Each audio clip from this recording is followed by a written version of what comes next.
Now it's on. Okay, so if it's lit, push button, okay?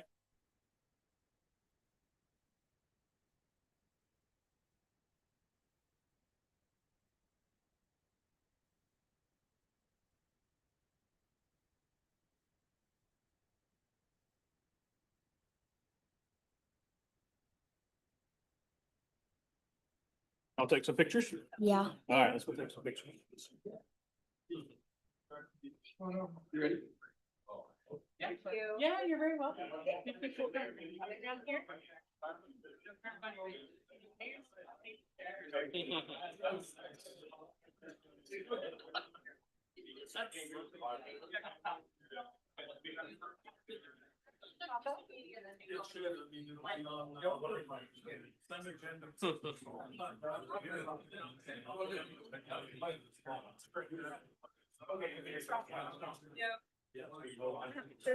But I have two things on my flash drive.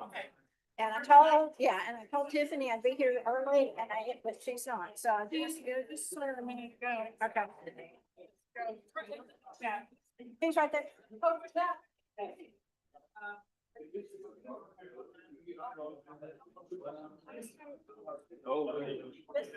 It's just got two things on it. So we'll just do this real quick. It's a city of LaPorte. That's all good. And I'll Okay. Is Pastor Moore here? Pastor Moore? Pastor Moore. One more time.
Is past. What that might be.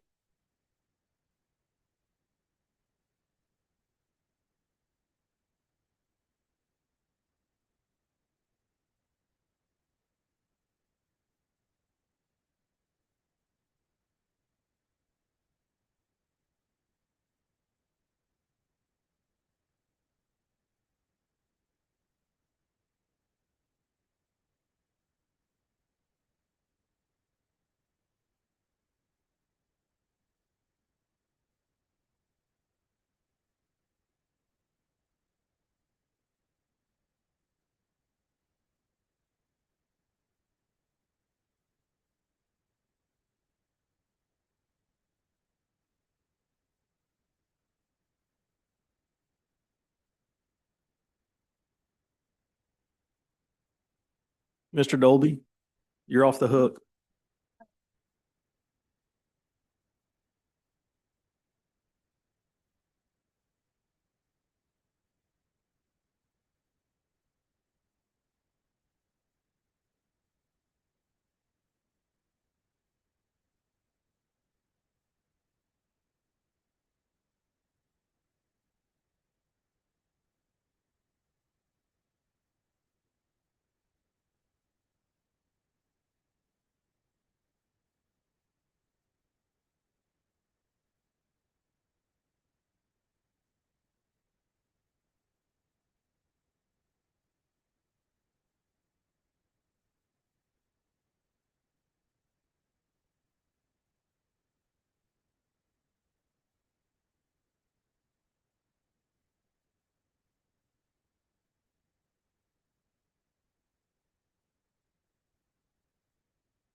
Good evening, everybody. We're going to go ahead and call this meeting to order at 6 o'clock. Pastor Daniel Moore of Creekmont Baptist Church will provide the invocation.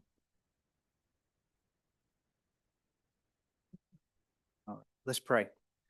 Father, we ask that you would bless this time together tonight. And Lord, I pray that you would give everyone wisdom as they discuss the things going on here in the city. And Lord, we once again just thank you, Lord, for a city who still asks you for wisdom, because you promised that if anyone asks for wisdom, that you would give it to them. So that's what we're doing here tonight. And we thank you for these council members and the mayor for their hard work and their dedication to this tonight would be done for your honor and for your glory, that you would continue to bless this city and continue to bless the United States of America. First, in your name we pray. Amen.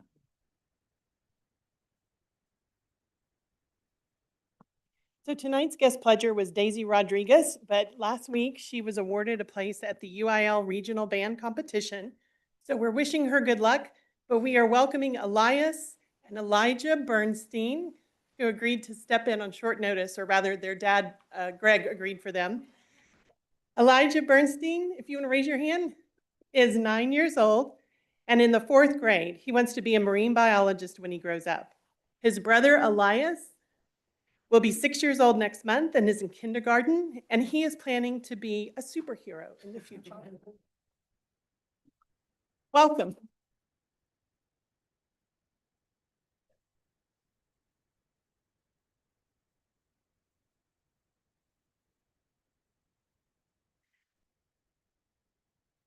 I pledge allegiance to the flag of the United States of America and to the republic for which it stands, one nation, under God.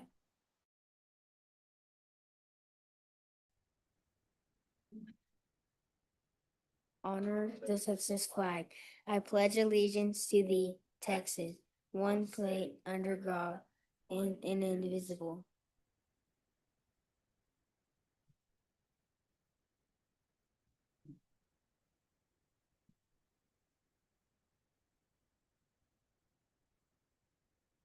Item 3A, recognition of Fire Chief Chris Pettis.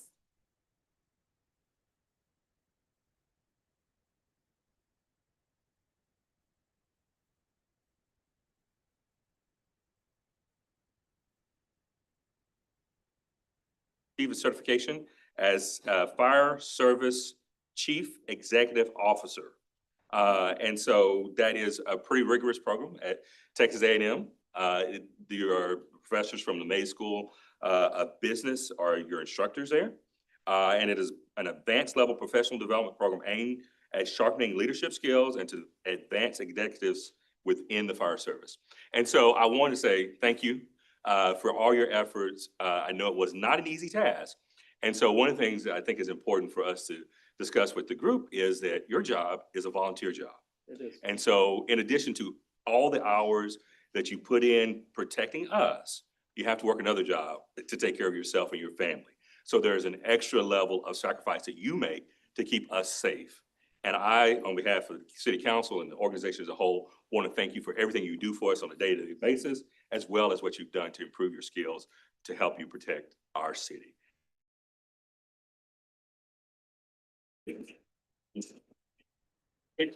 Well, I wouldn't let you down without, please tell us something. I just want to thank staff and Corby and the guys for giving me the opportunity. I'm proud to serve this community. I'm proud of my team, and I think it's an awesome program. So hopefully we'll send a couple more of our guys through that program in the future so we have a succession planning. And thank you. Thank you. And also, before you leave, we have to thank your family. Yeah. Yeah, give a. They do without their husband and their dad for a lot of time. So I get 4 weeks of vacation at my normal job. I used 3 of those 4 weeks of vacation last year for training. So far this year, I'm up to 2 weeks of my 4 weeks of vacation for training. And my wife's 2 weeks postpartum, and she supports me the whole way. I couldn't do it without her. So thank you, babe. And it's a beautiful thing. Thank you, Philly. I appreciate it. Item 3B, recognition of employees for years of service. Flor Vasquez, the facilities maintenance technician, has served 10 years and is unable to be here this evening. We'd like to then recognize Lino Izaguirre, meter reader, 10 years.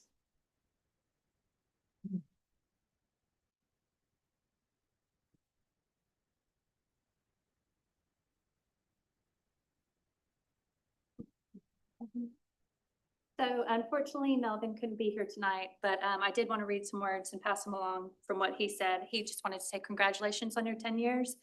And we would not have accomplished everything that we have done without you. Meter readers are reading at a 99% accuracy rate, so which is amazing, unheard of. And we have we have Lino to thank for that as well. And he wants to thank you for your hard work and dedication. And I have to say, I fully agree with that. He's a wonderful asset to our team, very dependable and well-liked, great person to work with. So we appreciate you for 10 years. Thank you. Thank you. I'd just like to echo what she just said. Lino, you make our job very easy. You are very good at customer service. We never received any complaints from any of our citizens as you go out and dig in their yards and never say anything about that. So we're so grateful for that. We're grateful also that you allow us to bill our water bills in an accurate fashion and timely fashion. So thank you so much. Thank you for being part of our team. We look forward to another 20 years for you. Well, thank you.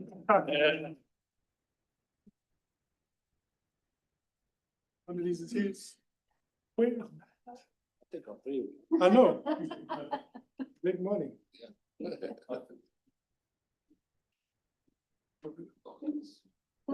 want to hold the money.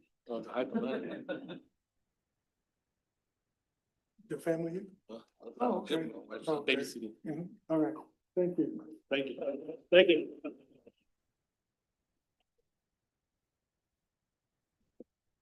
Gilbert Bear, pool maintenance technician, 10 years. Could not be with us this evening. Neil Battle, solid waste supervisor, 25 years.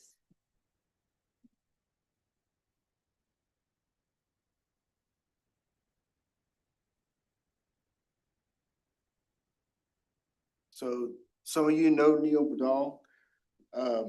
He's recently been promoted to a solid waste supervisor. We added a second solid waste supervisor this year. There was only really one candidate for that position. He's given us a lot of help, where we needed it on heavy trash side. They've been training new employees. He's been helping us in the recycle center. He's been doing a lot of the grinding on our mulch project. Pretty much has filled in for the supervisor when we didn't have a supervisor for sickness or other reasons. He's kind of the go-to guy for our front office. If there's a problem, Neil knows how to fix it. He's real good at communicating with the customers. I just can't say enough good things about Neil. Really like to congratulate you for your 25 years. Thank you.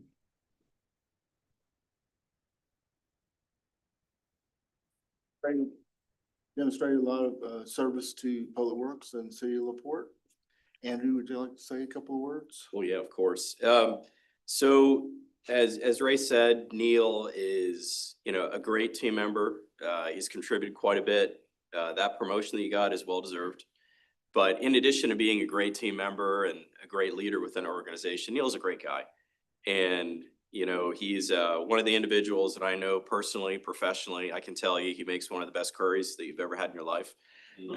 And just a great person to work with. So congratulations, 25 more.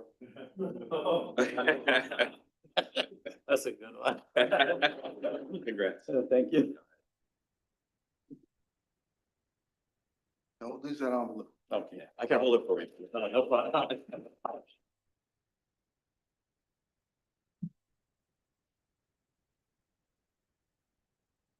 Congratulations. Thank you.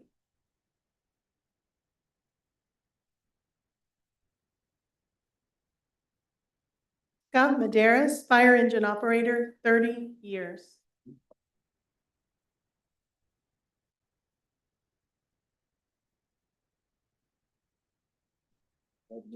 Yeah. We'll talk to him about that. So, Eo Maderas has been with us for 30 years. I've been with him for a little bit less than that, about half of it. Over that time, the few things that I've seen that Eo Maderas has contributed to the fire department has been a great attribute.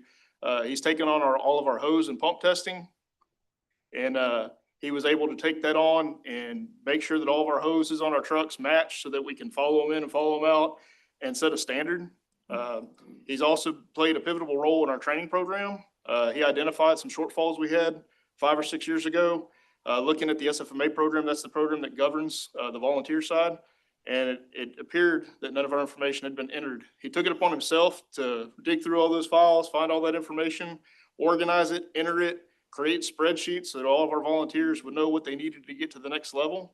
And that kind of kicked our program off in the direction that it's headed today. That was a very daunting task, and he deserves all the credit in the world for that. Crow? Yeah, truly do appreciate Scott, everything he's done for this fire department.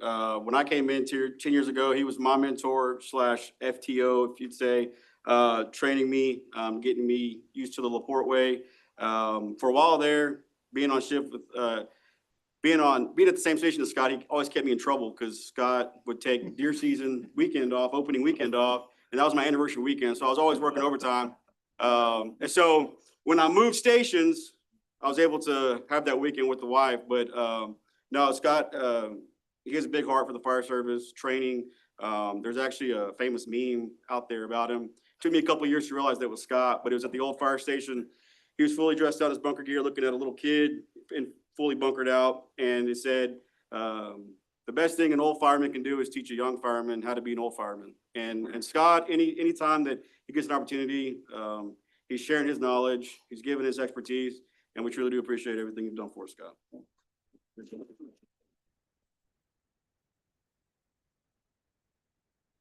Thanks for the 30. I won't ask you for 30 more, but we'll keep you as long as He's you already stay. trying to talk me into staying. I think that one's yours. Don't spin it in one spot.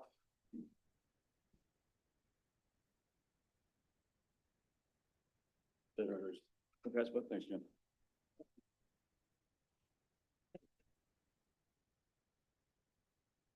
Recognition of the Employee of the Quarter, Greg Bernstein.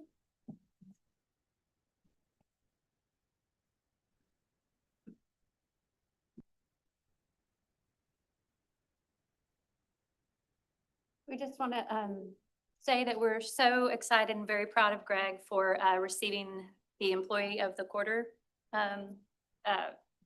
award, or however you want to say it. But Greg has been working with us for 8.5 years about, and he started as customer service assistant and is now the utility billing assistant.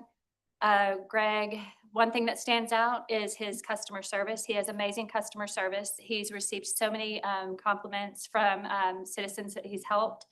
And he's very helpful and polite to staff as well. He's always smiling, you know, believe it or not, he's jokey. So sometimes, yes, in his own way, he is, yeah. But, yeah. But no, we appreciate everything that he does. He's definitely an asset for our finance team. Can always be counted on, very helpful. And during this period of time, during this last quarter, there was a period of time for 2 weeks that Greg was operating the utility billing section by himself and not complaining, and he kept things running. And we greatly appreciate that. Not only did he do it by himself, but he skipped lunch, for which we paid him overtime for. He was very happy to get that. But we're just so grateful for all your hard work, and it's true. He smiles all the time. All the people that come up to the window really enjoy working with Greg. So thank you again, sir, and it's a well-deserved award for you. We'll give you this, and this goes to your wife, I guess. Oh, yeah. Taxes and them.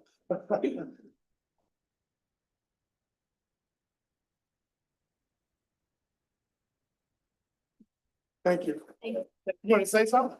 No, just, I mean, I work with good people. I've been here for going on 9 years, and I've always worked with good people, and it helps a lot.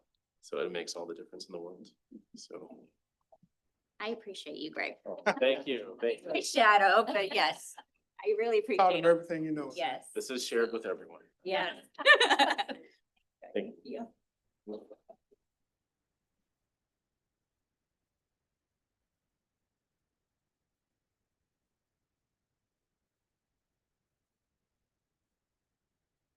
Item 4, public comments. The Texas Open Meetings Act prohibits the members of the City Council from responding to or speaking about any item that has not been properly posted. Comments should be directed to the council as a whole through the presiding officer. Insulting or slanderous language about anyone, councilperson or not, may be cause for termination of speaking privileges and removal from the council chamber. Please step to the podium when you are recognized and clearly state your name and address. Your comments are limited to 5 minutes. Remember that all speakers' comments or debate must be directed to or through the chair, not to the room at large or any other attendees. Philip Hoot.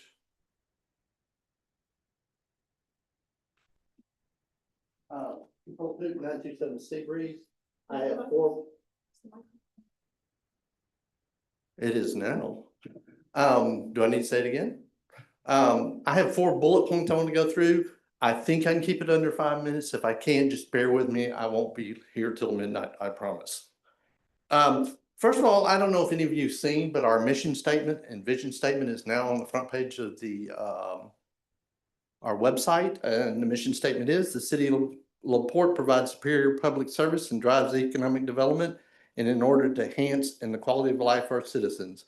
I want to give a shout out to Matt for doing that. Him and his team worked hard on that to get that done, and I really do appreciate it.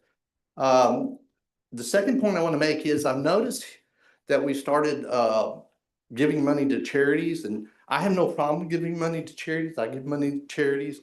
I'm glad that our councilmen want to help people out and give money to charities, and there's a lot of deserving charities out there. But if you want to give money to charities, use your checkbook and not mine. I think there's a lot of people that the city takes money from that needs money, and to give their money away to a charity, I don't think you're doing them service to do that. The other point I want to make is we're moving into control systems within the city. I know there's like only one company that does it. I think it's Tyler, if I'm not mistaken.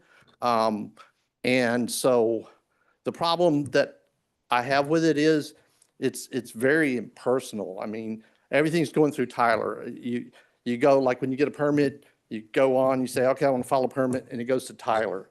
The response back comes from Tyler. You do an open request, it goes to Tyler.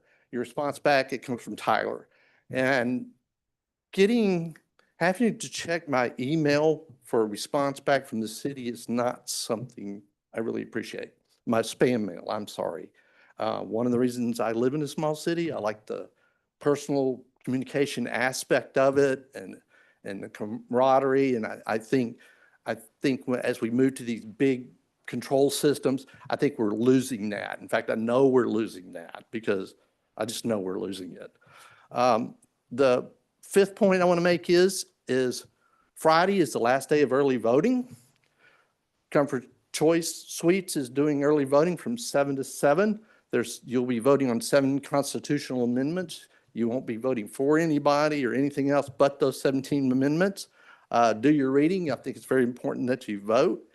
If you want to see me, we're open from 7 to 7 every day till Friday. If you want to see me, come before 1 o'clock. If you've seen enough of me here, come after 7 or go to Kyle Chapman. Thank you. Thank you, Mr. Hoot. Anybody else in the audience wish to speak that didn't sign up? All right, thank you.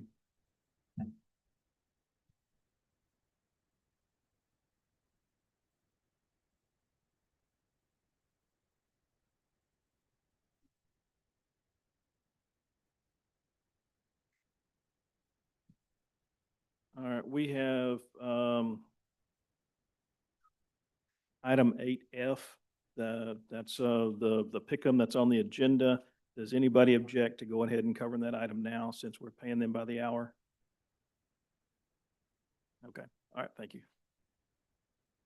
Presentation, discussion, and possible action to provide administrative staff of the city with direction, if necessary, regarding updates to the Public Improvement Criteria Manuals, PICM. Good evening, Mayor and Council. My name is Malik Mitchell. I'm the engineering manager, City of LaPorte. With me, I have Carrie Lackey and Candace Ward, our third-party city engineers. They've been working really hard on this update. We've been working on it for about a year or so, and very excited. I think these updates are going to benefit the city and our residents, and also try to get things a little bit faster and makes it a little bit more clear. I'll pass it to them to kind of give a little bit more detail on some of the items. If you have any questions, please let us know. Thank you all so much.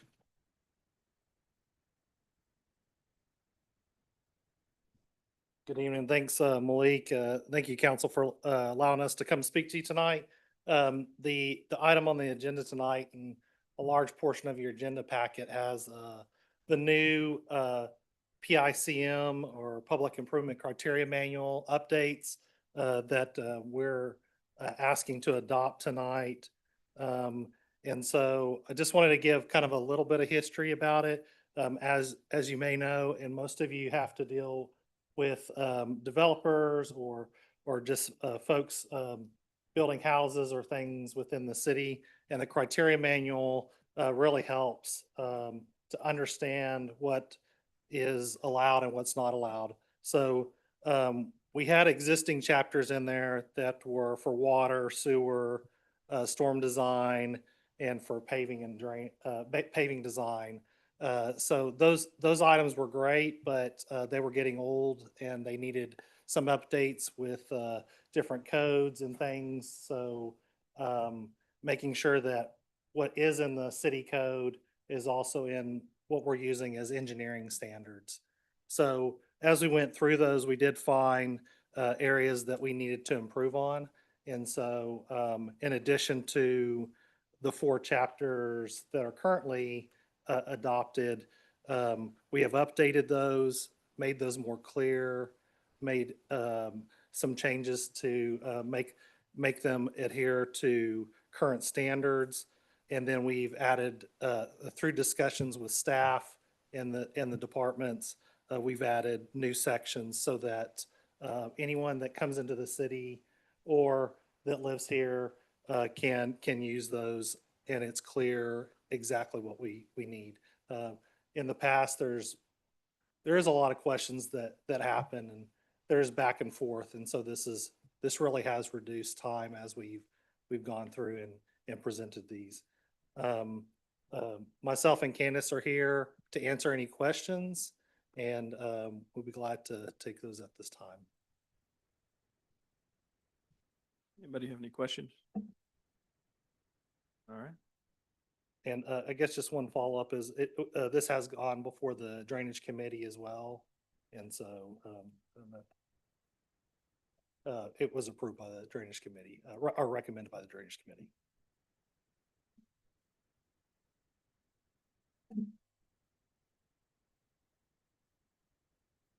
Is that it?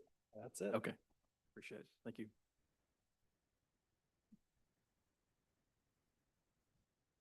I'll make a motion that we accept staff's recommendation as presented. We have a motion by Mr. Ingleton, a second by Mr. Bentley. All in favor, say aye. Any opposed? Motion carries. Thank you very much.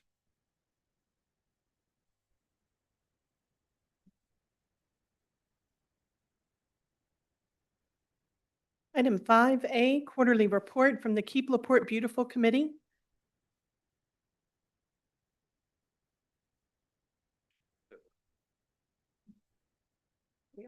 Oh, I just got a quick, right, said the little blue thing right there. And then I was gonna start with the logo. Okay. Thank you. You're welcome.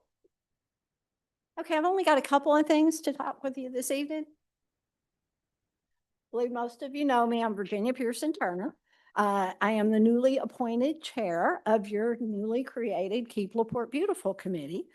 We had our first meeting in July, and we elected our chairs. Myself, Erica Mendez Gutierrez is our vice chair, and she's coordinating most of our Keep Texas Beautiful activities. We also have a chair, Susie Burgess, for our Arbor Day activities. And I could not tell you, I'm so pleased with our membership. We have business owners, we have community leaders, we have retirees, we have master naturalists. We've just got a broad swath of people, and everybody's passionate. They love LaPorte. We all bleed orange, and we're excited to be here. We've had liaisons appointed, Sean Lundy with Parks and Rec and Andrew Brady with Public Works, because those are two committees in addition to Parks that we'll be working with. We formed an ad hoc committee for our affiliation. So we're a provisional affiliate right now, and we will hopefully by the end of the year be a full-fledged or close to. We visited other Keep Texas Beautiful affiliates to find out how they're doing things and learn from them. We've been to Friendswood and Angleton, and we're going to Seabrook this week and Bolivar in the near future. Our logo is designed, and so there it is on your screen. We're very pleased with that. Erica's very creative and did that herself. We've picked a mission statement, which is Keep LaPorte Beautiful is committed to preserving our city's heritage, fostering community pride, and creating a cleaner, greener, and more beautiful place to call home. Our tagline is pride in our past, beauty in our future. And our checklist for affiliation is about 80% complete. Our first major task was recommending to council the budget for landscaping, including the services of a professional consultant.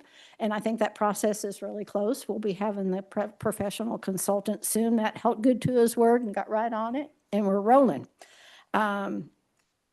So that's really exciting.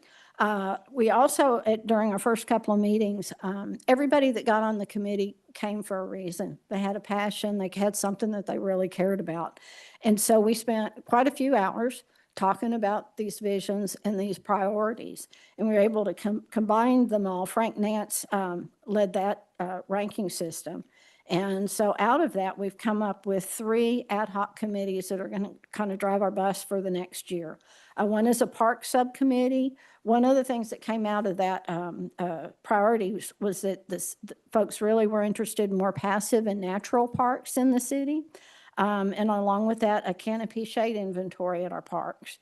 There's also a Main Street facade grant subcommittee, which is really more about enhancing the beautifications of some of our commercial citizens and our business areas, as well as very excited about the Main Street plan and progress there. And then we've got monuments, the entry monuments, as well as other special projects.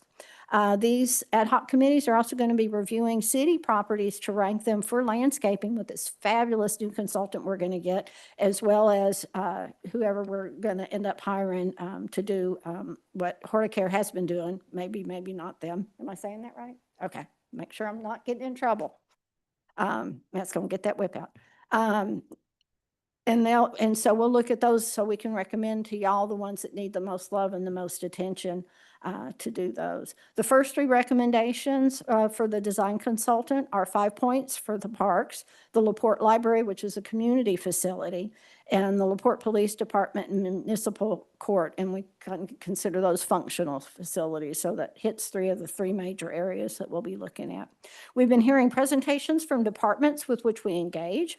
We had Richard Glass and Jonah Matthews and Orlando Trung discuss landscaping requirements, code enforcement, and dangerous buildings.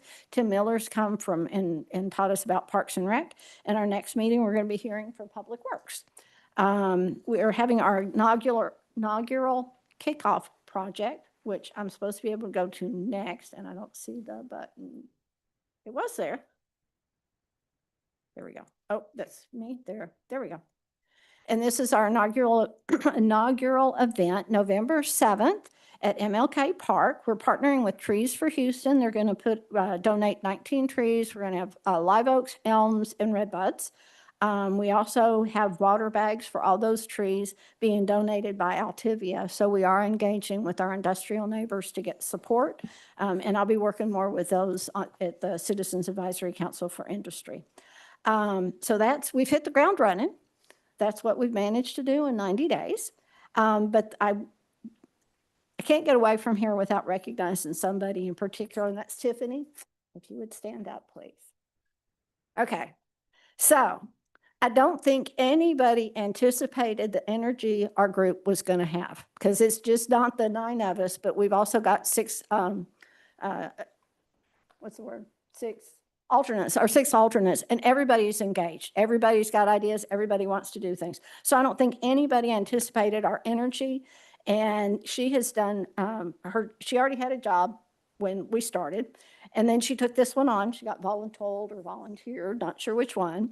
From the other affiliates we visited, we now know that depending on the season of the year, spring and fall are the busiest, the affiliate support staff devote 20 to 40% of their time to keep Texas beautiful task. And we're just starting. Okay, so it's been a little bit messy. We've had some missteps and some do-overs, but we're learning and determining our path. And Tiffany is always there to help us. She is always so professional, and we just can't thank her enough. And we hope you all appreciate the value that she's contributing to the improvements we're going to make to our city. So thank you very much, Tiffany. And I've got to thank Matt too. We've locked horns a couple of times, but we want the same things, and together we're going to figure it out. We are going to give LaPorte the best KTB affiliate in the state, and it's going to give you one other thing to be LaPorte proud. Thank you.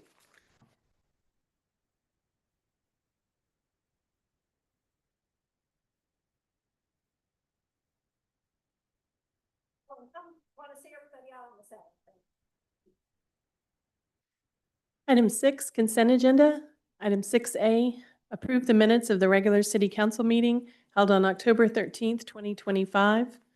Item 6B, award bid 25021, annual requirements contract for plastic trash bags to Houston Poly, and authorize the city manager to execute a purchasing contract for $255,184, not to exceed budgeted amounts. Item 6C, appoint the city's representative and alternate to the 2026 HGAC Board of Directors. Item 6D, approve $445,765.83 for the purchase of essential equipment from Stryker, including equipment for new ambulance approved in fiscal year 2024-2025, replacement of aging and outdated equipment, and a service contract for existing assets.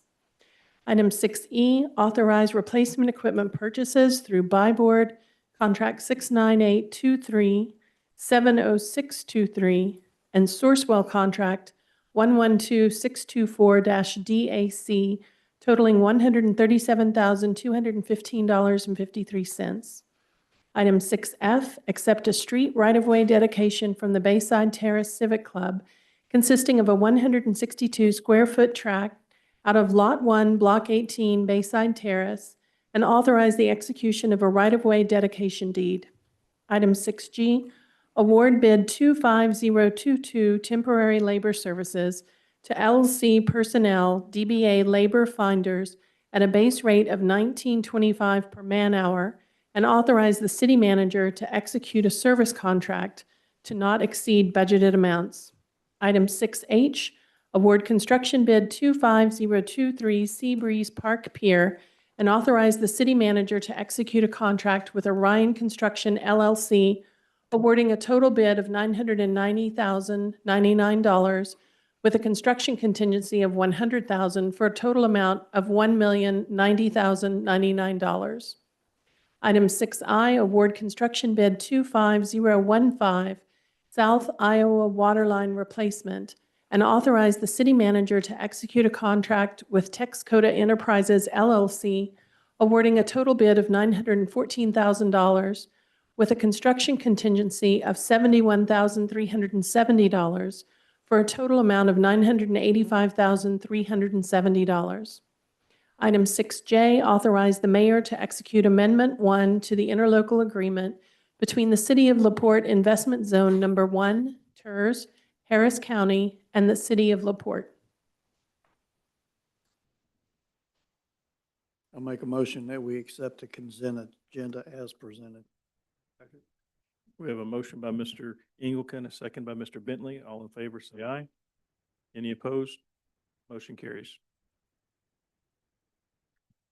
Item 7A, the City Council will hold a public hearing to receive comments regarding a recommendation by the Planning and Zoning Commission to approve amendments to Chapter 106 zoning of the Code of Ordinances of the City of LaPorte, Texas, to update Sections 1061, 106741, 106751 regarding accessory structures, Sections 1061 and 106807 regarding sound walls, Section 106333, Table B regarding lot width measurement within the large lot residential zoning district, and Sections 106334, 106751, 106928, 106938, and 106948 regarding building material requirements, followed by discussion and possible action on the same.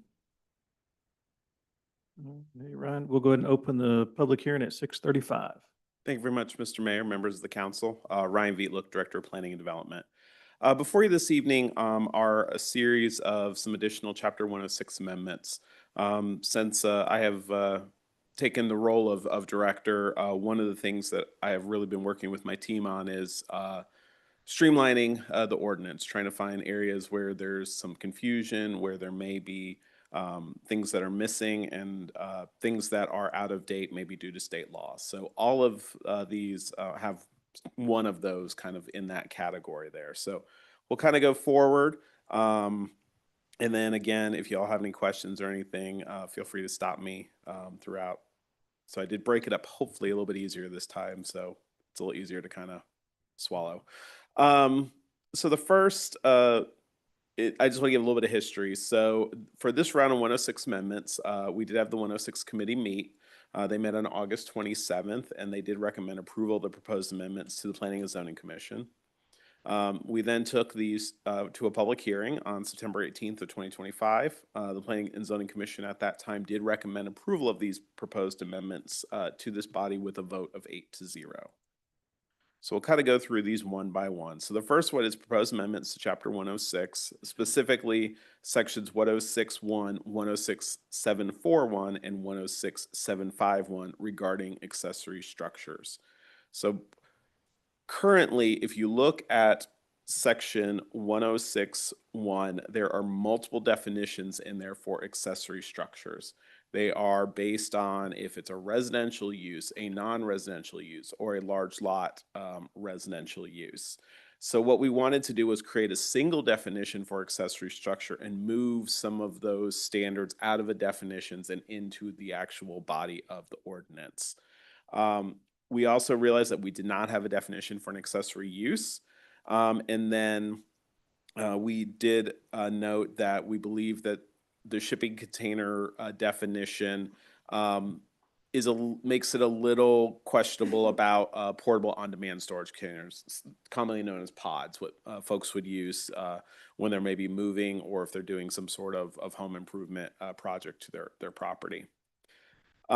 So the first one here, as I mentioned, is basically what we are doing is striking these last two and putting it all into this first definition. So it would now say accessory structure means a detached subordinate structure, which means a detached and a structure that is typically smaller in size, and a use which is clearly incidental and related to that of the principal structure or use of the land, which is located on the same lots as that of the principal structure or use.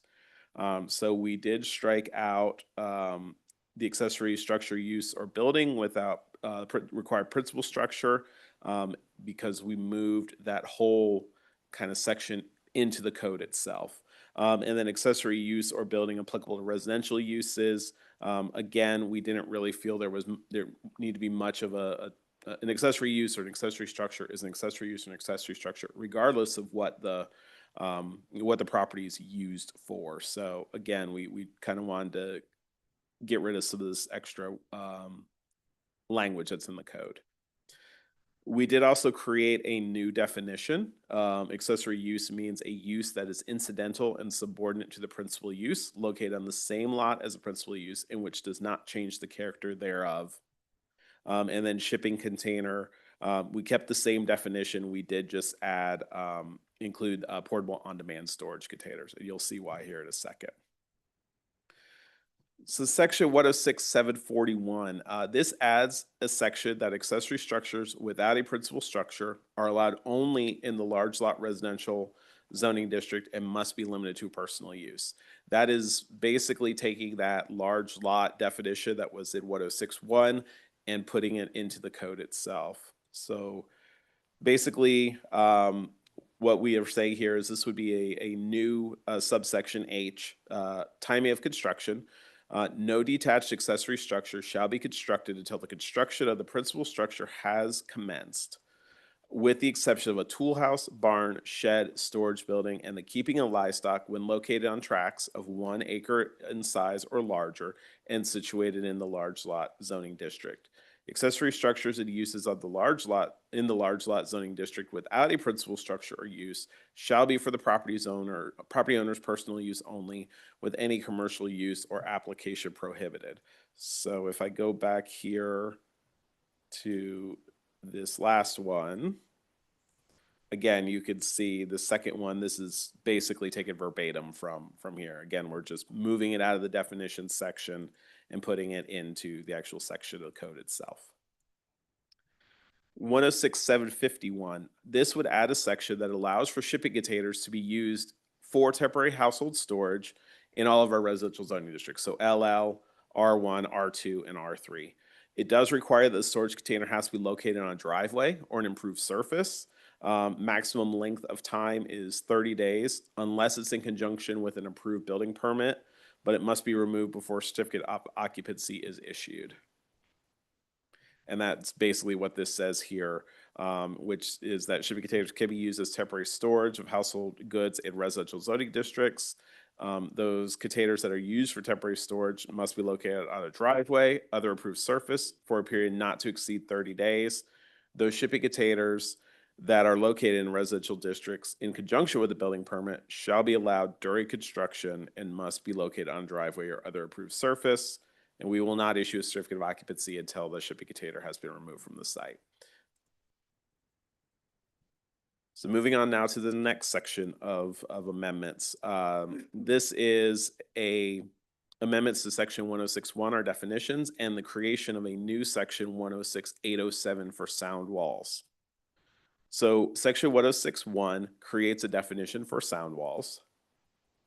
And this definition is that a sound wall means a permanent solid barrier constructed of concrete, masonry, or other similar durable material designed specifically to block or reduce noise transmission between properties or from a roadway, railway, or other commercial/industrial uses to adjacent land uses.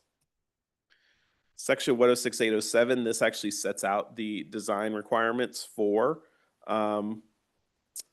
sound walls if somebody wants to utilize them. I do want to make it very clear that sound walls in the code would be an option. We would not require them, but we could use them as a condition of a SCUP. I know that you all had a case prior to my arrival of a residential subdivision at Wharton Weems in 146. So there was some discussion about a sound wall, what it would look like, what's the construction of it.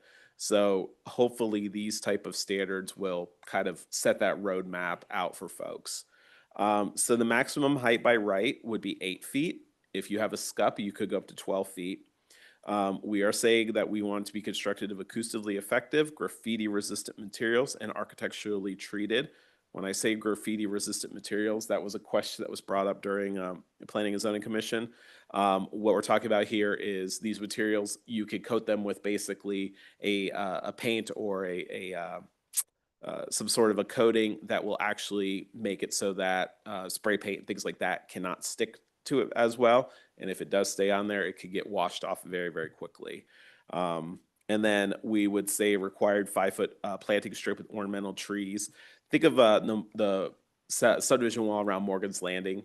You see the shrubs and the trees that are adjacent to Bay Area Boulevard just outside of that subdivision wall. That's what we're talking about in this type of situation. So I won't go through all of this because I just went through it, and there's a lot of words there. So moving on. So the third of the fourth amendments is to make an amendment to section 106.333 regarding lot width measurement for single family large lot uses. So earlier this summer, we had a plat that came forward before Planning and Zoning Commission in the Lomax area. There was some question of, they were doing a flag lot, basically. So a driveway basically with, and then it necks out into a larger lot, which someone would build their home on. Reading our definition of what, of how we measure a lot width, it is basically from wherever someone can start building that property. So that, or on that property. So that really comes into account either for flag lots, or oftentimes you will see it like on in a cul-de-sac where you have a pie-shaped lot. It's skinnier in the front and it gets wider as you go back.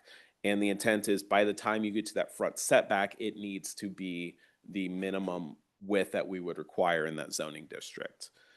We spoke with many folks in Lomax, and they believe that, you know, because of the lower density in the area and things like that, that they really wanted to keep that 90-foot minimum width regardless of where a building may be located. So it would kind of get rid of these flag lots and things like that. So we did add a footnote that in the large lot residential, minimum lot width for single family uses is measured at the point of where the front property line meets the street right of way. And so we did add that in here, and that does keep it at that 90-foot minimum lot width. And again, we would measure that where that front property line meets the street. So if it's not 90 feet, it would not be a valid lot, and they would not be able to move forward with a subdivision of that. And then finally, a set of amendments to several sections of our code: 106.334, 106.751, 106.928, 938, and 948. All of these are regarding building material requirements. So all the way back in 2019, the state of Texas under HB 2439 preempted cities basically from regulating any sort of building material as long as it's allowed under a national building code. And so we have not really been enforcing that, but it was still in our code. And so we wanted to remove that. So, as I said, HB 2438 does permit any nationally approved construction materials. It does still allow cities to regulate through a SCUP, a plan unit development, or development agreements. And I did want to mention that this would still prohibit container homes in the Main Street overlay zoning district. So section 106334, this is for shipping container homes. So currently we said you can do a shipping container home in a residential zoning district, but any exposed material has to be clad with a certain type of material, masonry material, stucco, wood, siding, synthetic wood, etc. We've struck that out basically because that's no longer allowed under state law. Number two of this is that is still the prohibition of container homes in Main Street overlay. We are allowed to keep that, and that will stay in the code. 106-751. This is regarding shipping containers used as an accessory structure in our large lot, our general commercial, our business industrial, and our light industrial zone. Currently, we have director discretion regarding roofing materials. What this would do would be allow any roofing materials that are permitted by the building code. And again, it would remove any of the cladding requirements for walls of shipping containers, which is what this shows here. So 928, 938, and 948 are going to look very similar. If you're familiar with those sections of our code, 928 is design requirements for properties in the GC, the general commercial, neighborhood commercial, and the business industrial districts. We, again, had to strip all of the building materials out. We are, though, still maintaining the building color requirements because that is something that can be maintained, as well as some of the architectural requirements of a tier 1 building, which is what that's closer to Fairmont or Spencer. It has to have the tripart architecture and all those type of things. We can still regulate that. We just can't tell them what materials they can build it out of. So again, that's basically what you're seeing here. Again, allow any roofing material that's allowed by the building code. Strike all of our exterior facade materials. Continues onto this page. And then 928 continues here. Again, the building color requirements would remain. And then gas stations, we did have a requirement that you had to wrap each of the support columns with a similar type of material that the building is made out of. What we are saying now is we still want those similar materials, but we've struck out that it has to be stone or masonry. So again, we still have some design requirements, but again, we can't specifically say it has to be stone, it has to be masonry. 106-938 deals with the mixed use district. Again, very similar. The building color requirements will remain. All of the material requirements do get removed. 948 is our building material requirements in the Main Street and Main Street overlay districts. The building facade requirements and the single family redevelopment standards do remain. Again, building materials are removed. So you see in here, we still can allow architectural features such as awnings, canopies, columns, recessed entrances. We can still regulate window and door openings. We can still regulate that if they have a canopy, it has to be compatible to the building's architectural style. We just, again, can't say you can only have, you have to have a certain amount of glass, you have to have a certain amount of stone. So all those do get removed. And then same with your redevelopment principles for single family dwellings. Again, we've removed the material requirements. All the other requirements do still remain though. So staff does recommend that the City Council approves the proposed amendments as presented. And staff's happy to answer any questions you may have. Mr. Guerra. Ryan, just one question just to enlighten me. When it comes to shipping containers, when you're talking about, this is on a new build home, correct? That's And correct. And so they have to be, this is a regular shipping container like Yep. we see up on the trucks. And they have to be removed prior to issuing a certificate of occupancy, right? Yes, that, or if someone's using even like a pod, so like the smaller Well, I things. understand the pods usually Mhm. are usually used by people that are moving out and Yep. stuff, so I Mhm. can understand that one. I just wanted to make sure in reference to the difference. It's still, it's considered a shipping container, so any shipping container would have to fall under these standards. So they would have to be removed, unless it was a permitted accessory building only in those districts where we allow that. Anybody else? Anybody in the audience wish to speak on this? All right, we'll go ahead and close the public hearing at 6:53.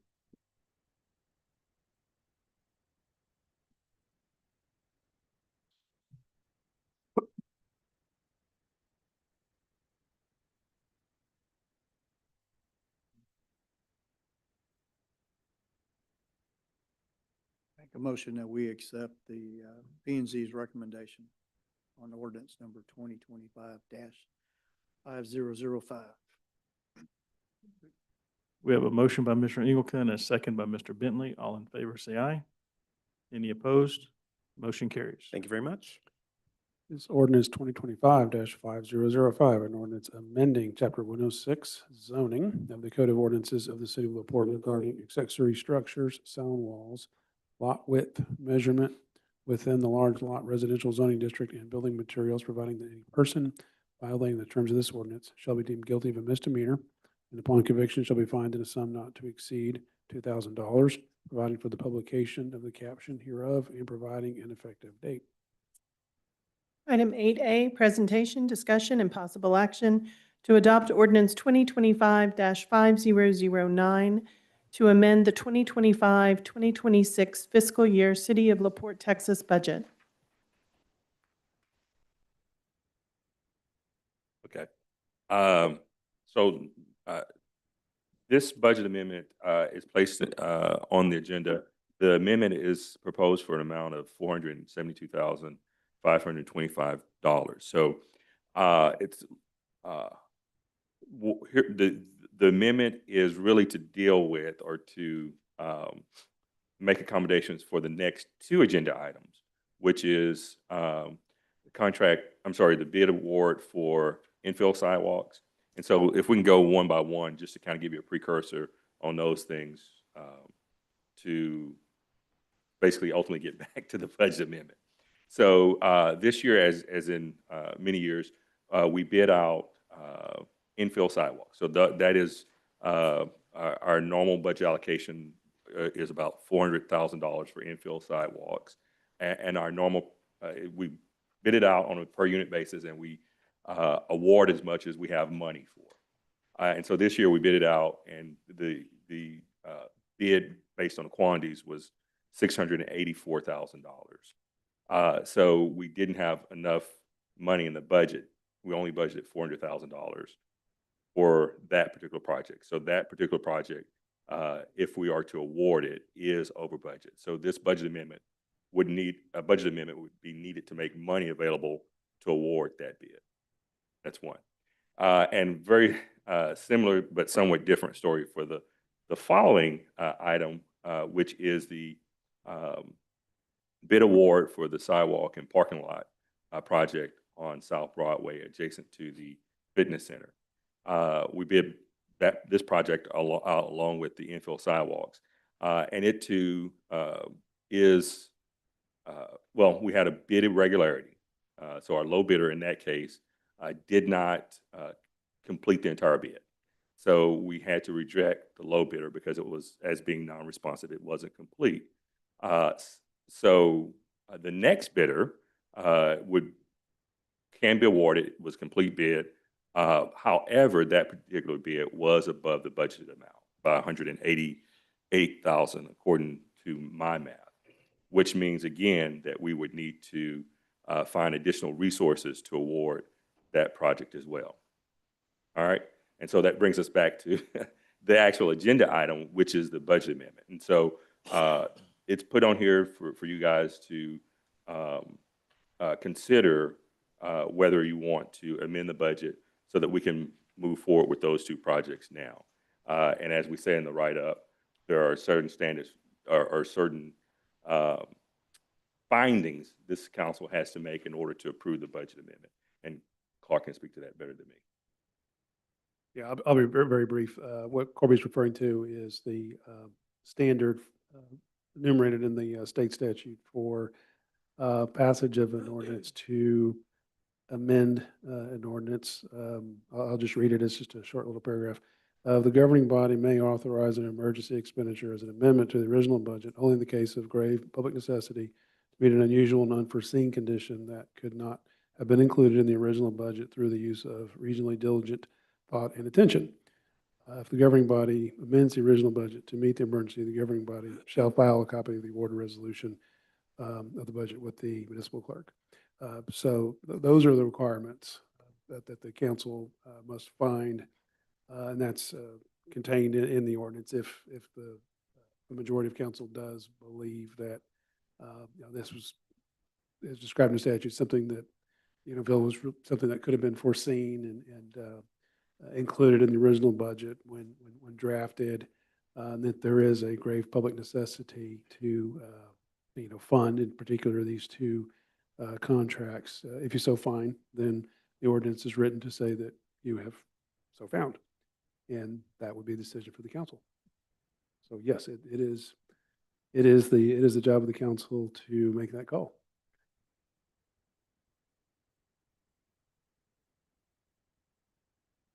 Mr. McLaren? I guess someone emailed us about the concrete award, the Mhm. contractor we're awarding. Did we only get one contractor to bid on that? So on the infill lots, that is correct. On the infill sidewalks, rather, that is correct. There was only one responsive bidder. On the second bid of the sidewalk and parking lot, I think we had 4 bidders, but only 3 of those were responsive or completed complete bid packages. But yeah, there was only one bidder. All right, I was just curious because I mean, maybe if we put it out for bid one more time and got something cheaper or like less expensive, then we wouldn't have to increase the budget on that one. Just an idea. Yeah. Mr. Guerra? I was just noticing that on item 8C, as far as the sidewalk and parking lot improvements, that are all part of as far as phase 2. Now, when we were doing phase 1 and everything was being taken care of, after we completed phase 1, we had an issue in our basketball courts and our gymnasium with leaking windows and leaking doors. And we had just redone the floors in there. I'm just wondering, has that been taken care of? Or, because they told me it was going to be part of phase 2, but I don't see it anywhere here. So thank you for bringing it out. This is a different phase 2. So this particular phase 2 really only deals with the parking lot. Phase 2 fitness center renovations is a separate project that we should be dealing with all those things. Yes. I'm sorry, it's a. Because I'll be asking again if I see another leak, so. No. The nomenclature here is confusing, but this is phase 2 sidewalk improvements. It's part of our partnership arrangement with Harris County. I don't know if you recall, but we had a discussion that was very confusing about, I think it's a 3-phase project, but phases 2, 3, and 4, something really interesting like that. So, but this is completely separate inside. This is the parking lot north of the sports center. Okay. Which will be used by the folks who use the rec center on the weekends, especially because there's no place to park for the, our Which is league. true. Our league. Volleyball. Yes. Yeah. Yes. Related, but not related. But if I could summarize again, the situation we're in is for both of those concrete related projects, to award the bids that we currently, the lowest responsive bidder in each one of those scenarios, we're short on budget. And so, which brings us to the discussion we have as it relates to the budget amendment. Mr. McCauley? Corby, I guess you could answer this. So there's 2 projects. The first project, is it because there's a $280,000 shortfall? Mm-hmm. Is that because there was just so much needed around the city that, because this isn't our first time to do the infill project, and we're budgeting 400,000 for how many years, that why all of a sudden we missed the mark by over half? So I think we saw a pretty substantial cost escalation. But yeah, so our normal practice has been, we bid out the quantities, and as much money as we have quantities for, that's what we do. And it's just that this year we were so far out of whack that if we're gonna, we either needed to reject the bids and start over, or we needed to increase the budget so that we could actually award the bid as it is. Okay, and then second question is on the second project, regarding the rec center. That project, that was in the budget for, I believe, 2023, maybe 2022. It could have been. And is the increase in cost or the miss, is that because the cost has gone up because it's taken us 3 years to get this done?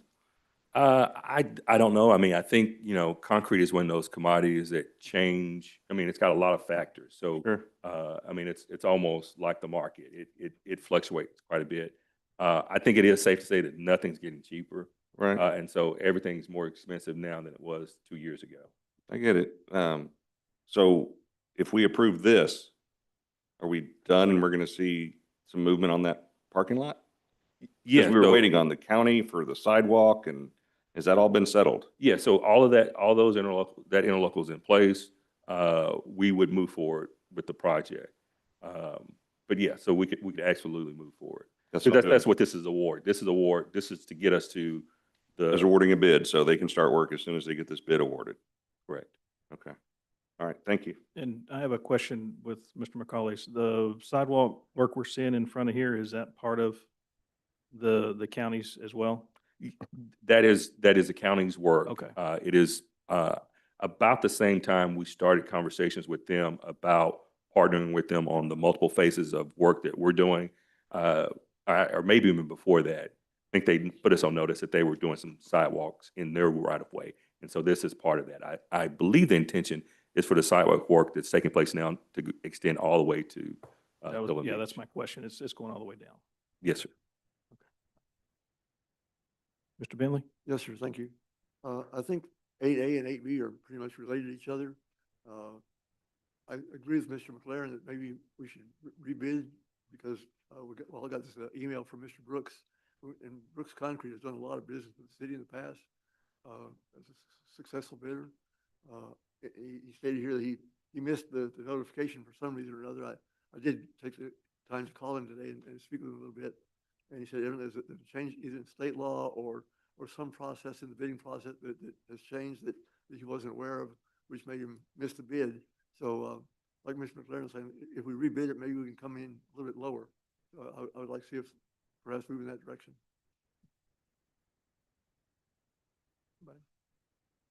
Anybody else? I got a question, a follow-up to that. Mr. So, help me with the bidding process. We know what this company bid. If Mr. Brooks has an opportunity to bid, it's not really a sealed bid anymore. It's I know what he's charging, so I can undercut it. Yeah, so it's certainly public domain. It wouldn't be the first time that we found ourselves in a position and rejected bids, but yeah, I mean, it isn't blind anymore. Or I would say that you certainly know what the last bid was. I don't know that you necessarily know what the next bids are going to be, but you. Yeah.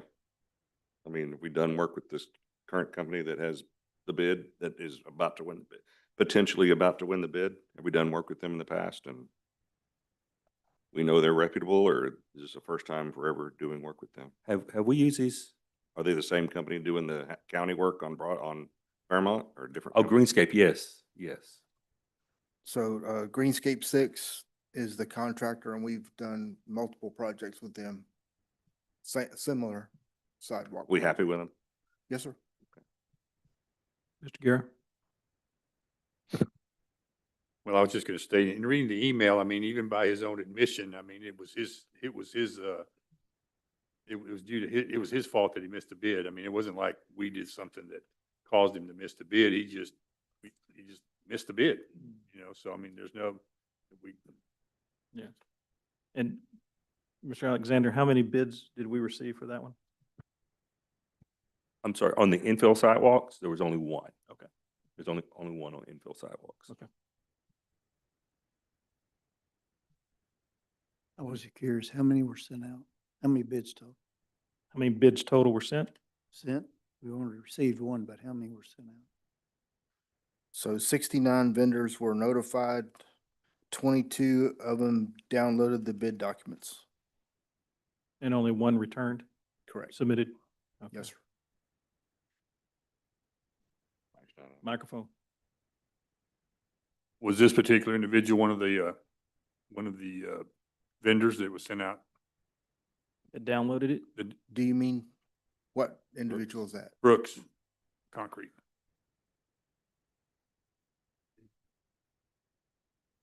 I'm very certain that was on the list, but I don't have that one in front of me. I'm sorry. It is an attachment to the packet. Okay. Well, I mean, yeah, does state that he missed the bid, so I mean.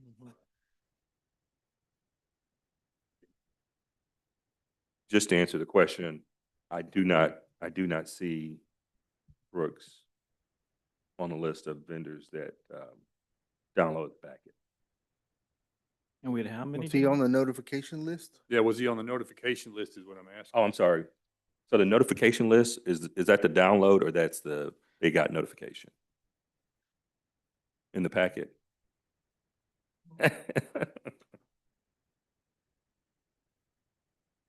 If everybody would just line up at the microphone, everybody gets a turn yeah. tonight.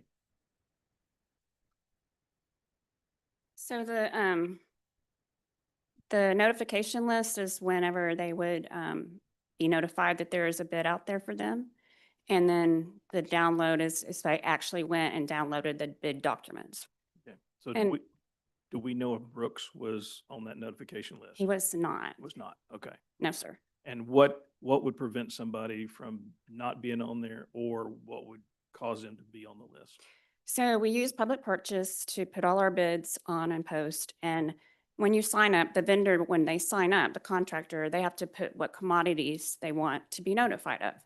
And then when we post the bid, we pick the commodities. And so it's a kind of a notification system, and he forgot or just missed to pick his commodities, is what happened.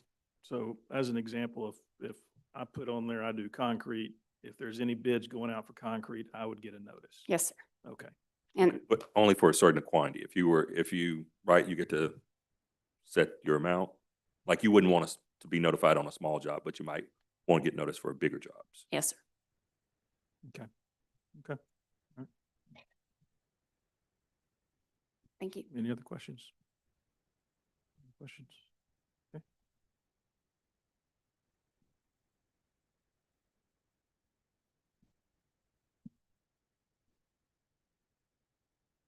I need a motion. Oh, it's the budget. We have to consider 8A first. We would be acting very inappropriately if we wanted to take action on those bids before Okay. we amended the budget. So we You need have no to option approve but 8A. to take up the current item 8A and consider that budget amendment or proposed budget amendment. I'll make a motion that we adopt the ordinance to approve an amendment to the fiscal budget. Second. So I got a motion by Mr. McCauley, a second by Mr. Guerra. All in favor, say aye. Aye. Any opposed? Motion carries.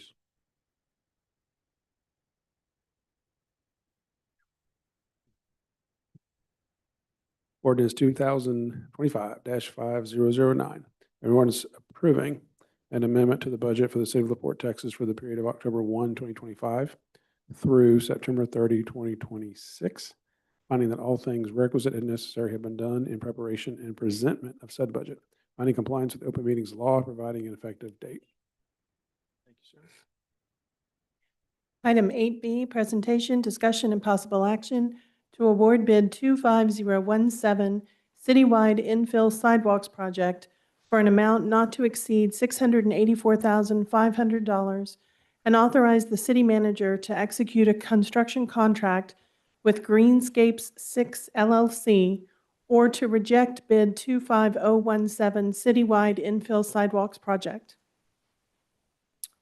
Good evening. I think Corby kind of covered it, but just to clear one thing, it's infill sidewalks and small section street repair as well. So they're each budgeted 200,000 on an annual basis. Those two are bid out together to try to get better prices with more quantities. And we bid it out with just the quantities, and then we get the amounts, and then we usually split up to that amount. We're not doing that anymore. So the quantities, it wasn't like a huge price jump. It's been common, and obviously concrete has gone up quite a bit in the past couple of years, and we've been budgeting the same amount for some years. So it's just getting higher and higher, where it's harder to get a lot done with the budget that we've been rolling with for a while. So, anybody got a question? I So, can answer any questions. Yeah. anybody got questions? Yeah, I do. Okay, go ahead. So next year, this budget will be increased by a couple 100,000 or? So we'll either have to increase the budget because the amounts are what they are with most contractors, or we'd have to cut down the quantities that we put in the bid. So those would be the only real two options. Okay. Anyone else? So this has been coming for a while, probably the last 2 or 3 years. But this conversation probably could have happened the last 2 or 3 years, yes. Okay.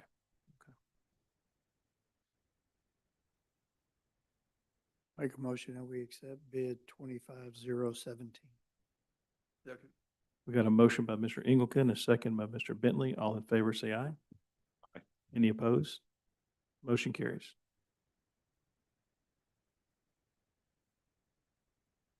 Item 8C, presentation, discussion, and possible action to award bid 25013, Recreation Center Parking Lot and Sidewalk Improvements Phase 2, for an amount not to exceed $973,545, and authorize the city manager to execute a construction contract with Tandem Services LLC, or to reject bid 25013, Recreation Center Parking Lot and Sidewalk Improvements Phase 2. Okay, so what Corby said, the nomenclature is a little confusing. It's sidewalks phase 2. There actually was no phase 1. Harris County determined the naming conventions that we used, and we stuck with Harris County because this is a combined project where we're designing the parking lot, and then we partnered with them, so they're paying 75% of the sidewalk portion of it, and we're paying for the parking lot. There was 4 bids for this one. Brooks was one of the bids, so they are getting some bids in. But the low bidder missed an addendum. They missed an item completely off the bid. So Tandem Services was the second lowest bid, so it was the decision to move forward with that bid. Mr. Guerra. Just one question. So if I heard this right, this is an issue that was up from 22-23 prior to my tenure as far as the parking lot and sidewalk, and we've been waiting on Harris County. So I believe that the project started design about 20 months ago when I started here. The design was paused as we worked through the legal agreements with Harris County, because they are pitching in about $150,000 in the agreement to pay for the sidewalk portion of the project. So when is the project expected to start? It usually takes a few weeks to get the PO, and the contractor's sitting behind me in the lobby, so I'll talk to him, but we'll start as soon as they have the PO and ready to go. As far as the Harris County documents, everything's ready to go there. Thank you. Any other questions? Did I hear you right that Brooks got their bid in for this one? Correct. So yes. Okay. That would have been good to know in the previous discussion, just for future reference. Okay. So it would be nice to know, because if we'd have made a different decision and then found this out later, that would not have been a good thing. So staff needs to make sure, and I'm not blaming you, but staff needs to make sure that council has all the information for us to make decisions up here. Okay? Appreciate that. Thank you. All right, I need a motion. I'll make a motion and we accept bid number 25013. Second. We got a motion by Mr. Ingleton, a second by Mr. Bentley. All in favor, say aye. Aye. Any opposed? Motion carries. Thank you. Item 8C, 8D, Presentation, discussion, and possible action to approve the selection of the City of LaPorte, Texas's post-65 Medicare Advantage Plan Administrator. Good Yes, evening. At the September 22nd meeting, I presented a recommendation from Chapter 172 Committee, which you all approved regarding the plan administrator for our post-65 Medicare Advantage plan. After your approval, we got to work behind the scenes, getting things loaded in the system, started communicating with our retirees who are on the plan. And on October 16th, I think, a little over a week ago, we were informed by our consultant partners that a mistake had been made in the information that they presented on the initial analysis. And so we looked at that and decided we needed to go back to 172 with correct information. The plan that was approved was from Humana. The plan that was presented, it was just a few plan design details that were not accurately presented. And so in the interest of correctness and transparency, we thought let's go back to 172 with corrected, updated plan details, make sure that's still the recommendation from that group, and then come back to you and make sure that's still something that this body would approve. So we did that. We had a meeting with 172 last Thursday, I believe, presented updated plan options from Humana in addition to reviewing other plan options that were presented initially. And 172's recommendation was to continue forward with one of the new and now correct Humana plans. And so I just want to highlight some of the changes. There aren't many, but the one that really caught attention from our partner was the copay for outpatient surgery. What we have had up to this point was a $0 copay for outpatient surgery. What was presented initially on the Humana plan was a similar $0 copay, but what is correct is a $50 copay for outpatient surgery procedures. So worked with Humana, got some plans that as close as possible match what was presented. And again, one of those was recommended by 172. Other changes from what was presented previously and approved and what we're presenting now include the following. The out-of-pocket maximum reduced. So the current out-of-pocket maximum for this plan is $4,000. What we presented was $3,000. What we're now presenting is $2,500. So that's a good movement. Another change is around acupuncture. Acupuncture was previously not covered. It's not currently covered in the plan this year. What was presented was a $0 copay with a limit of 20 visits. And what is now included is a $15 copay, but unlimited visits. Chiropractic services were another thing that was not covered at all by the current plan. What was presented was a $20 copay. What is now included is a $15 copay, again with unlimited visits. Inpatient hospital copay, currently it's $250. What was presented was $200. What is now included is $175. So the outpatient procedure was, the negative, the thing that moved in the wrong direction from 0 to 50, but there were multiple others that were improvements. And so I think that really weighed on 172's decision to move forward with this Humana plan. One thing that's not changing at all is the cost. The cost to the city and the cost to our retirees is unchanged. What we presented back in September is still accurate in that regard. So there's no cost increase to the city. There's no cost increase to the retirees that are on the plan. Just these plan design features that are changing. So happy to answer any questions. And I went through that really quick with a lot of numbers, but happy to answer any questions about that. No questions? Make a motion that we accept post-65 Medicare Advantage plan. Second. A motion by Mr. Ingleton, a second by Mr. Bentley. All in favor, say aye. Aye. Any opposed? Motion carries. Thank you. Thank you, sir. Item 8E, presentation, discussion, and possible action to approve a sponsorship request from the San Jacinto Museum of History in an amount not to exceed $10,000 for the 15th annual San Jacinto, Texas Independence Fun Run. Good evening, Mayor and Council. Thank you. As you see in your packet, this is a request from San Jacinto Sponsorship, the Museum of History, their annual $10,000 for the 15th annual San Jacinto Independence Run. We received their request it'll be March 7th, 2026. We received their request before the due date of February of 2025. 65 to add to this year's budget. We have supported them in years past. And with that, I can answer any questions on the sponsorship. Yeah, Matt, I was curious. Notice it's out of the general fund. Wouldn't this qualify for the hotel motel fund? It's hard to say because it's a local event and I don't know that it would meet the test of tourism and heads in beds. You know, generally when we sponsor like, Houston Yacht Club, those are for some of their international regattas. So you definitely have people coming in from out of town. You know, we do Sylvan Beach, we advertise it out of town. We've been able to prove that those visitors have come from out of town for Sylvan Beach.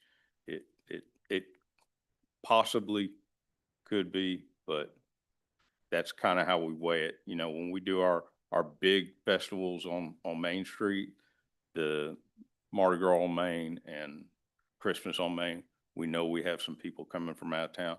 So that's generally paid for with hot funds. But when we have Main Street trade days, it's probably not the right fit because that's mostly local folks coming for the morning. Yeah, the only reason I was asking, in the last sentence is marketing staff will advertise on social media. So I just felt like you're putting it on social media to attract people to LaPorte. That's why I felt like it might meet the definition of a hotel motel fund, but I'd have to defer to Clark on that.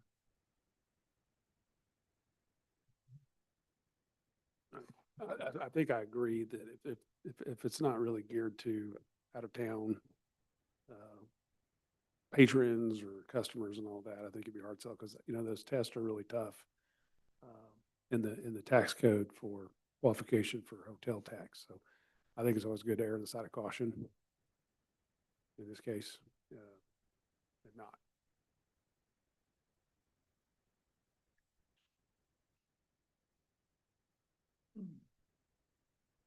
Any other questions? All right.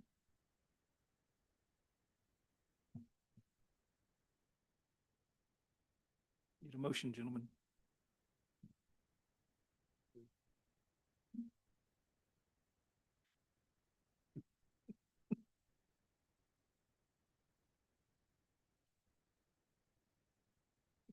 I'll make a motion, we approve as presented. All right, we got a motion by Mr. McCauley, a second by Mr. McLaren. All in favor, say aye. Any opposed? Motion carries. Thank you, Mr. McCauley. Item 9A, report of the LaPorte Development Corporation Board of Directors meeting held on October 27th, 2025. Yes, the LaPorte Development Corporation met here at 5 and they reviewed the 60-day period for the 16 proposed capital improvement budget of 8.2 million. All those passed. And then they also awarded a enhancement grant for 914 South Broadway for about $73,704. So both those items passed and pretty much concluded the meeting. Thank you, sir. Item 9B, presentation on improved landscaping at city facilities.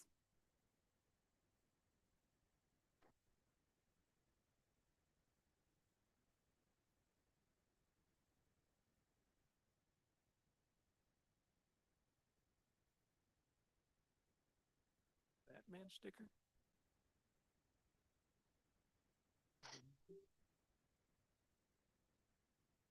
Did 10 mil?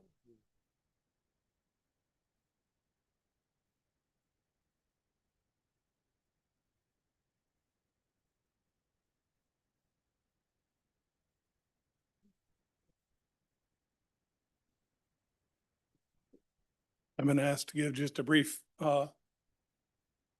presentation on some of the improvements that we've made over in landscaping in the last couple of months.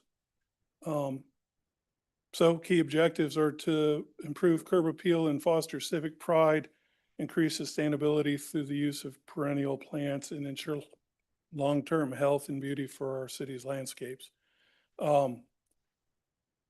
as most of you see on a daily basis as you come in and out the front, City Hall was one of the first places we hit with, we replaced inconsistent shrubbery, aging plants, and with a cleaner design, we shrank the footprint of the bed so it didn't cover the whole front of the building.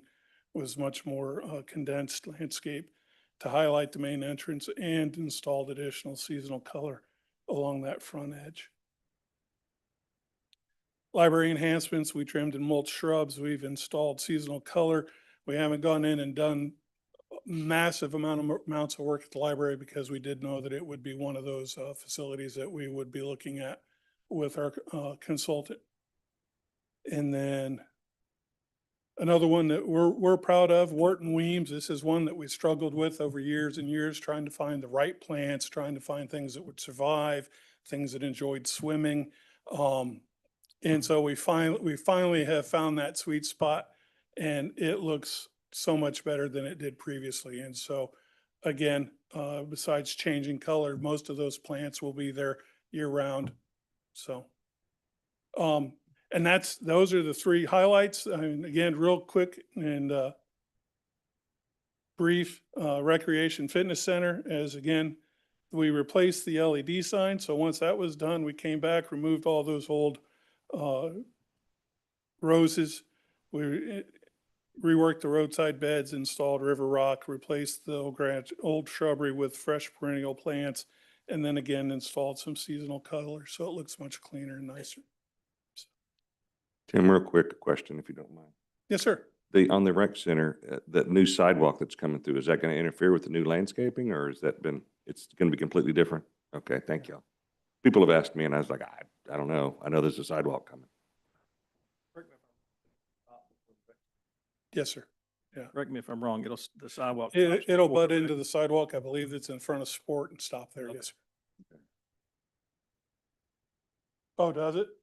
Okay. It goes all the way through the rec property? Wow, okay.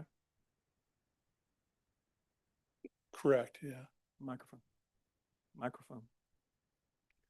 There's plenty of area between the flower bed and the street to be able to put a sidewalk there. No problem. And that'll prevent people from parking there on heavy events? Well, hopefully that new parking lot will course prevent not. them from doing that. It's a new sidewalk. They got to park on it. All right, good. Thanks. We're gonna stripe it just so it's straight. We do parallel or vertical? We'll nose in. Any other questions? Thank you, Tim. Appreciate it.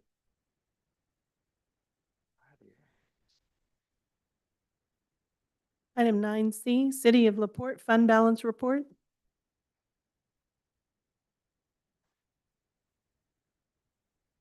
Mhm.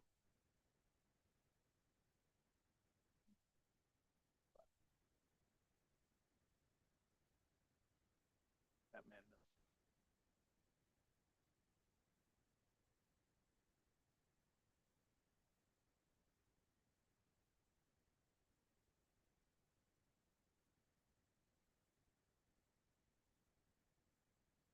Mayor and Council, it's my privilege to present to you the fund balance report for the month, which is good news. As you can see, we have $97.7 million as of last month in fund balance, which gives us 505 days of working capital. Now, that number is probably going to move when we spend more money last month, September, okay? So that's going to probably go down.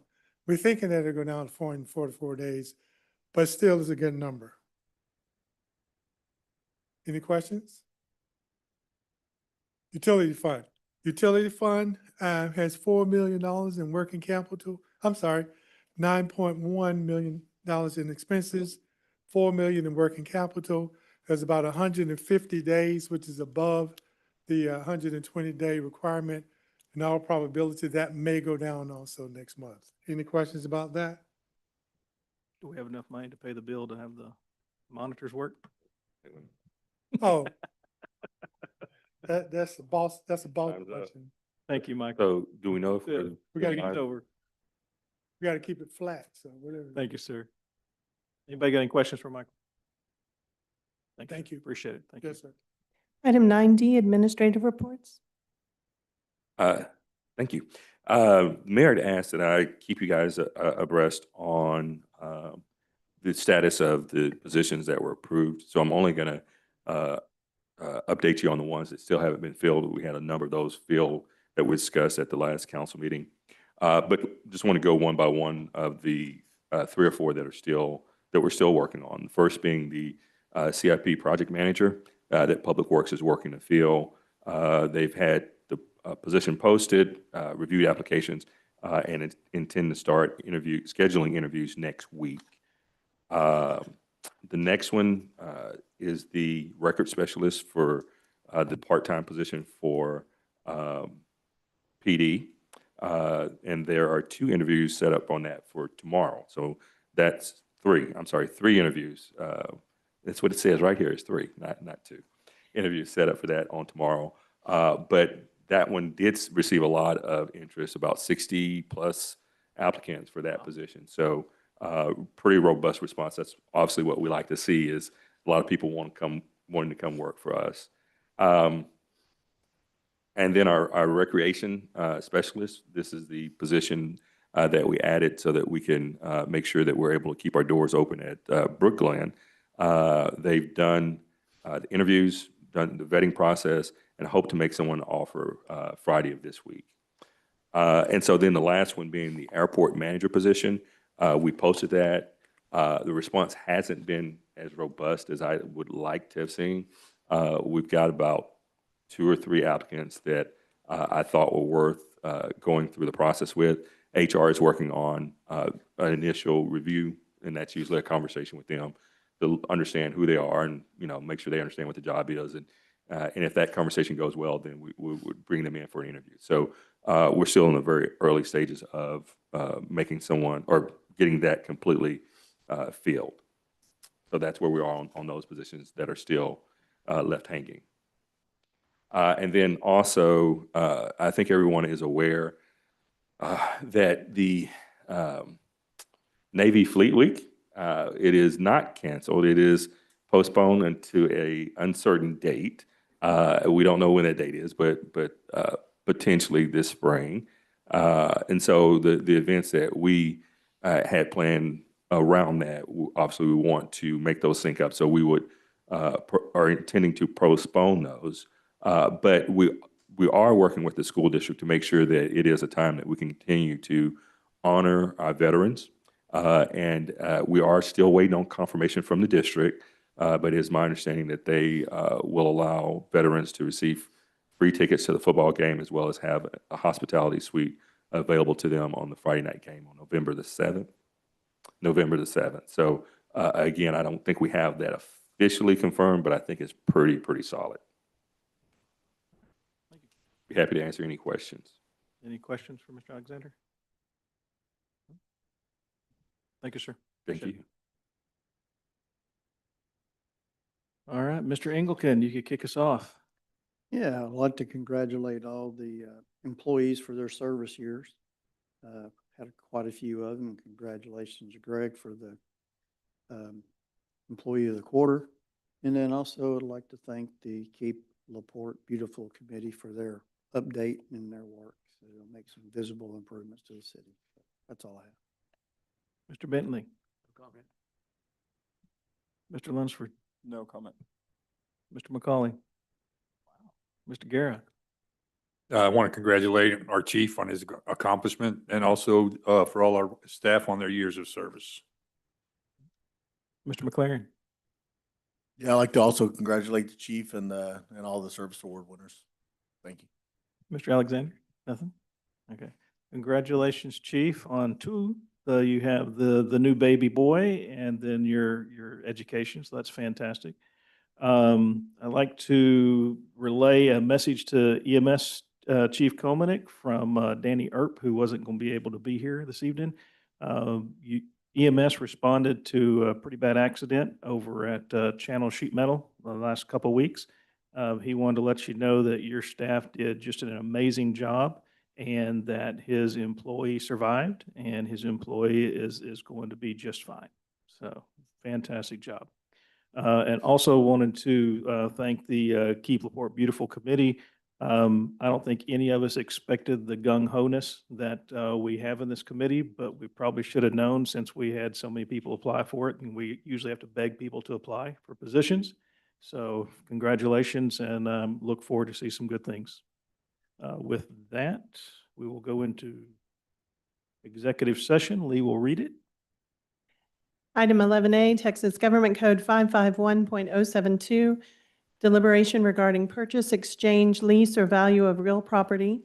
The city council will meet in closed session with the city manager and the city attorney to discuss purchase of real property located in the city of LaPorte, Texas. The time is 7:38. Awesome.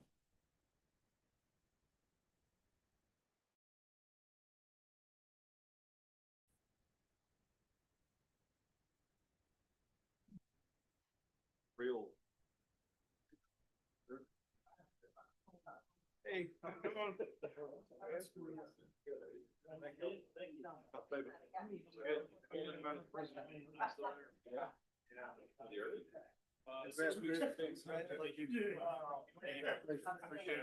Yeah, he was 33 weeks in a couple days. Yeah, her blood pressure spikes, and so yeah, he's not due till November 28th.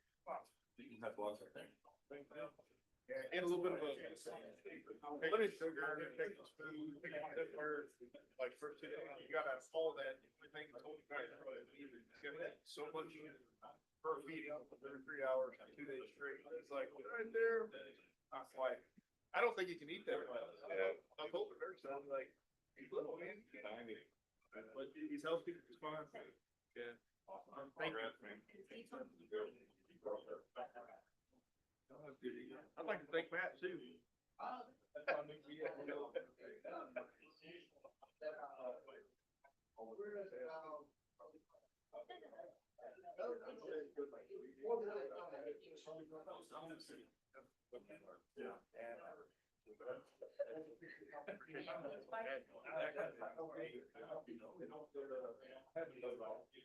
Myers had talked about where you eat. Take pictures of the some extra drawing.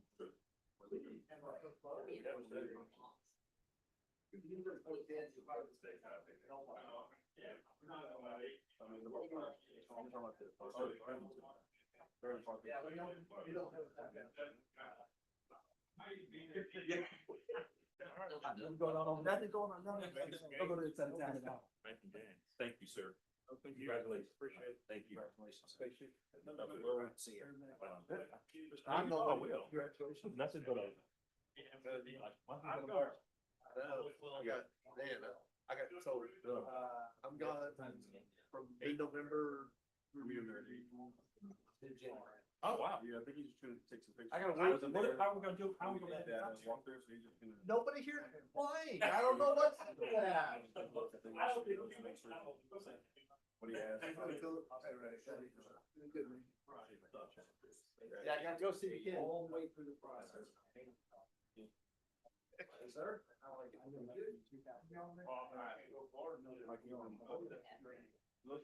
When they said they had. All right.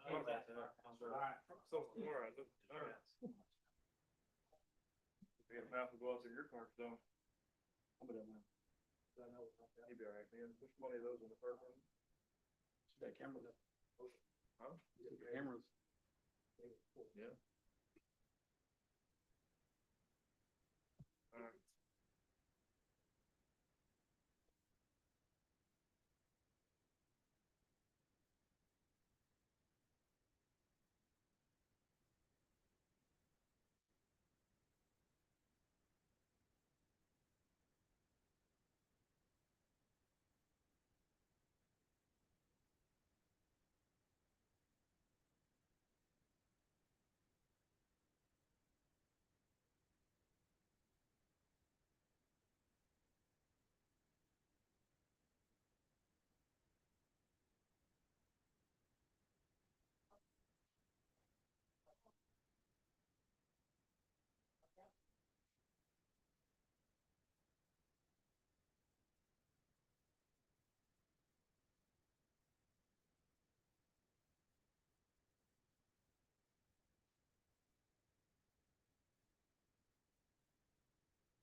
cottage people were Limbaugh. It does, the same cat, but a labubu. Is a Limbaugh?